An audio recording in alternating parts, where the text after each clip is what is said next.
Hey guys, welcome back to the channel. My name is John Bishop with John Bishop Fine Art, and this is Art Life, the podcast. Welcome back. Listen, I hope you guys are having a great week. We are. We just got back this week from Austin, where we went and spent 2 or 3 days creating our goals and objectives for 2023.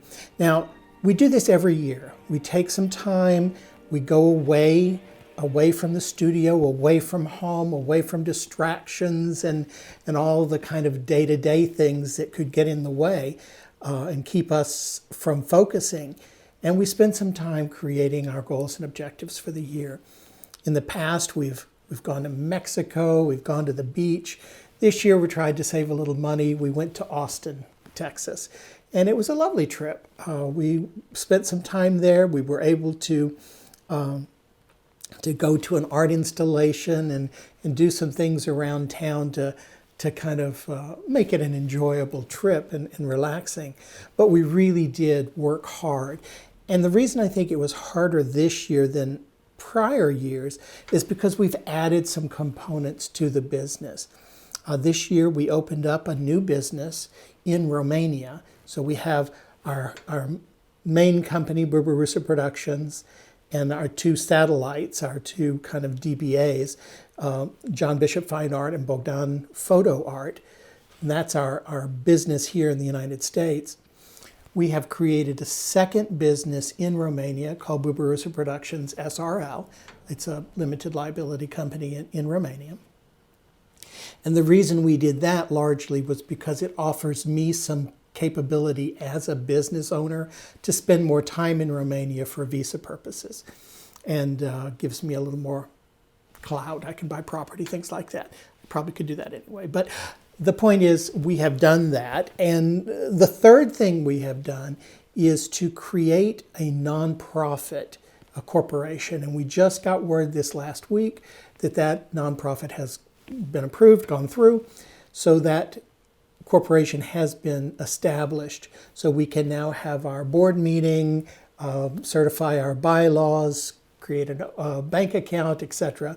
And most importantly, we can start doing the paperwork necessary to create that tax-free status that nonprofits are eligible for through 501c3. And that would mean, once approved, we would be able to become a tax-deductible contribution for anyone who wants to give us money. And we also then don't pay taxes. There are also all kinds of other benefits. We're actually, as a 501c3, we would be eligible for a lot more grant money than we would if we were just a nonprofit that didn't have that kind of tax-free status. So that opens up lots of doors for us, but it's also a tremendous amount of work. So incorporating into our regular goals and objectives are these layers of adding this new business component. Now, the whole purpose of the nonprofit organization, the NGO or the nonprofit, is and by the way, it is called Ariparte, which is Romanian for art wings. And, Burburusa in Romanian is ladybug, and ladybugs can fly, and therefore artists can take flight. That's the whole kind of thought behind it. And Ariparte will kind of center around helping Romanian artists and highlighting the Romanian fine art to the world, as well as bringing money to and support for Romanian artists, contemporary artists. And so we'll see where that goes. The real work now begins, now that we have established the organization, and where we want to go with that and how we time that out and start to raise funds and to start programming. So I'm excited about that, but as I say, it adds a whole new layer of complexity to our business and how we're planning for the future. But planning is so incredibly important. And I know we've talked about goals and objectives before, but I just basically wanted to touch on the fact that what we're doing this year that is also slightly different is that we've created pillars. We've created these 5 areas, and I got this from a YouTube video, or maybe it was a podcast, that I thought was really, really wise. And I'm probably not going to get them all right from memory. But actually, I have them here, so I don't have to rely on my memory. But the 5 are they're plans, and so the idea is that if we are able to create these plans, they will support our business probably more generally even than a goal would. And so the first one is production, and that is a goal surrounding creating adequate amount of art that is sellable, not just for art's sake, but to create enough art. And that means that we're doing this on a schedule. We are preparing. If we know we're going to go on to an art fair in April, are we working toward getting enough art for that art fair? Or are we going to do a joint exhibition? Are we working toward that goal of getting a body of work for that? If we know we're going to be doing other exhibitions, and are we doing that purposefully and in an organized way? And the idea there is that we are planning to make sure that we have enough art, that it's appropriate art, so that when we have an opportunity to exhibit, we're not just putting out whatever's in the studio. Very often when we do sign up for a juried show or something, we say, okay, what have we got? That seems to me to be the wrong way to proceed. So that's the first one, the production plan. The second one is a prospecting plan. In other words, how are we actively seeking out new collectors and potential collectors? And what are we doing to maintain that growth and that expansion? So that prospecting is incredibly important because, I think largely we have been passive. We have a lovely studio at Silver Street Studios in Houston, and we kind of open the door and hope that somebody will come through. We have a group of lovely collectors, and they bring us new folks, new friends, new contacts that they provide.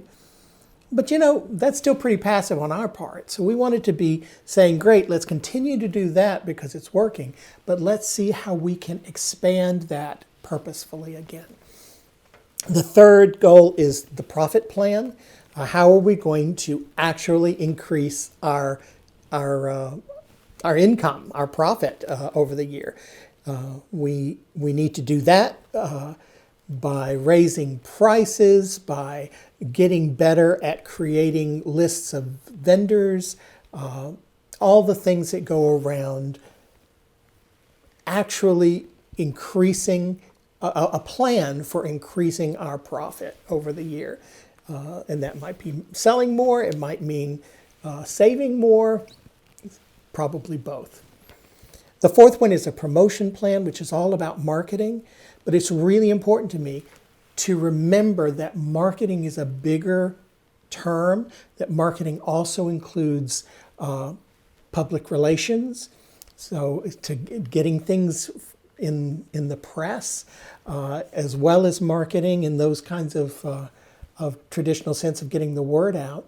It also includes sales, and it's really important to me that we don't spend a lot of time and money and effort in creating these really, really complex marketing plans that don't lead to sales. If I'm not connecting those two things, I think I'm kind of failing in my responsibilities in the business. So yeah, we want to increase social engagement, and we want to increase numbers of views and subscriptions and all of those things. And we want people to see our art, but we want that to also translate to sales and in a way that is purposeful. And the fifth one is productivity. And that one is separate from the production plan in the sense that what I want to make sure we're doing is I want to make sure that we're working as smart as we can. That may mean that we're getting better or less expensive supplies, that we are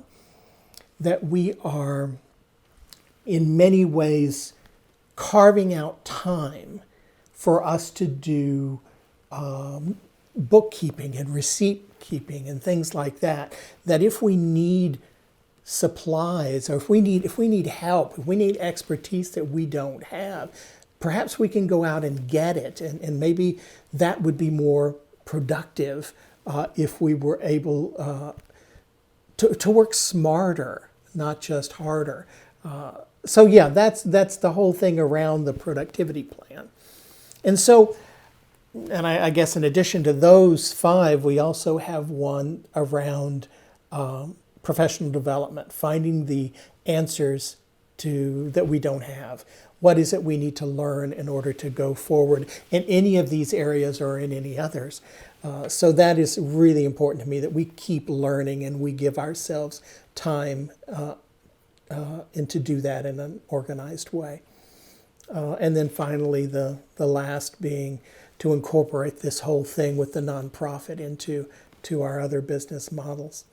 So it's an ambitious year, but I feel good about it. I like the idea of structuring it less on these goals that were just like kind of wish list items.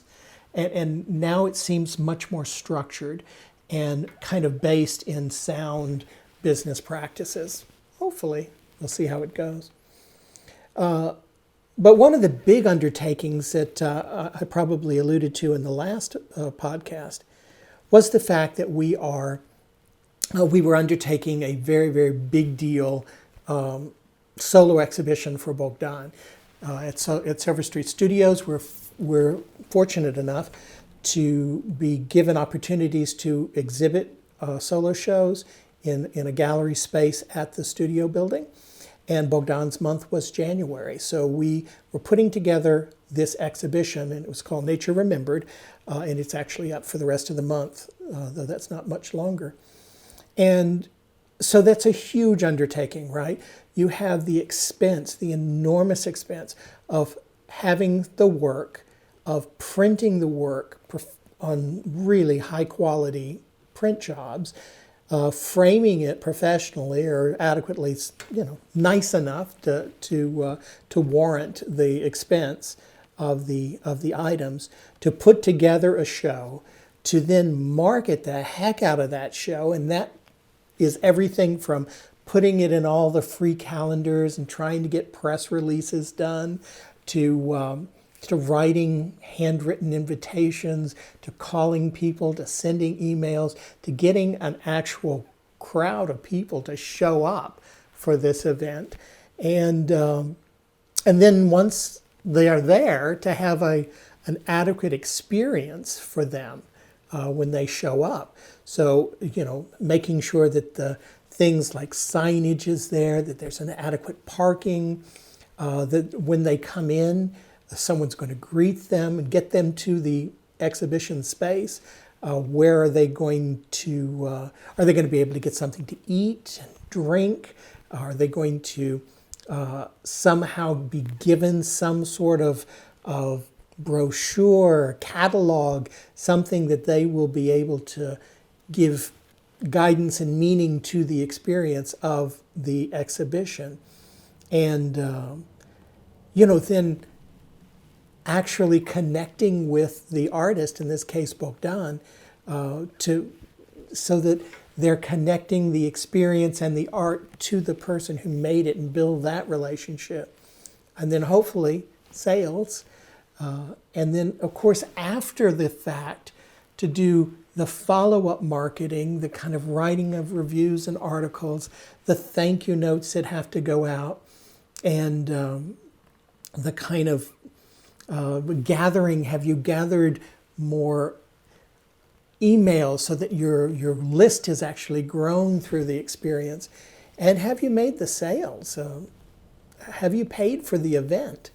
And so we went through that whole process, and it was enormous. at a time when sales were really, really down. We had a terrible Christmas. The last Q4 should have been a great time for us, but that fourth quarter just was awful. So when we were going in, we were spending a whole lot of money on this exhibition. And I think we spent a good, I don't know, $8,000 to $10,000 just to put on this exhibition, which is absurd when you don't have that kind of money to spend. So we did. We spent all that money. We put it forward, hoping and hoping and hoping that we would get that money back. It was a lovely show. Now, first of all, the collection is great. It's called Nature Remembered. The whole premise is one of environmentalism, but not beating you over the head with a heavy-handed message.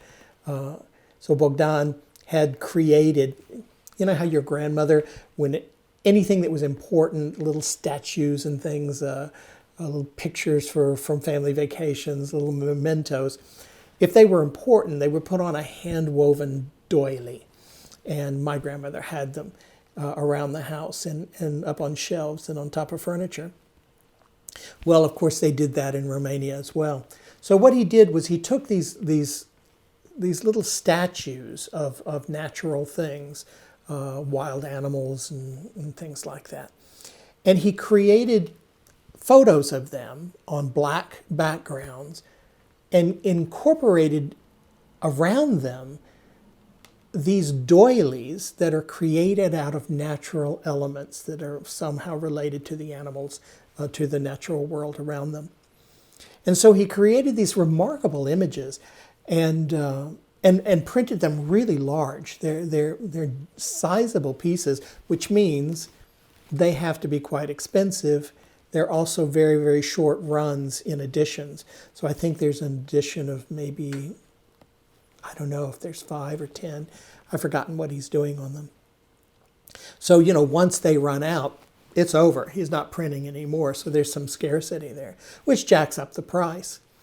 So we did. We were hoping for around 75 people to 100 people, and we broadcast it. We put it in every free newsletter, press releases. We sent out a good 100 print envelopes, print invitations.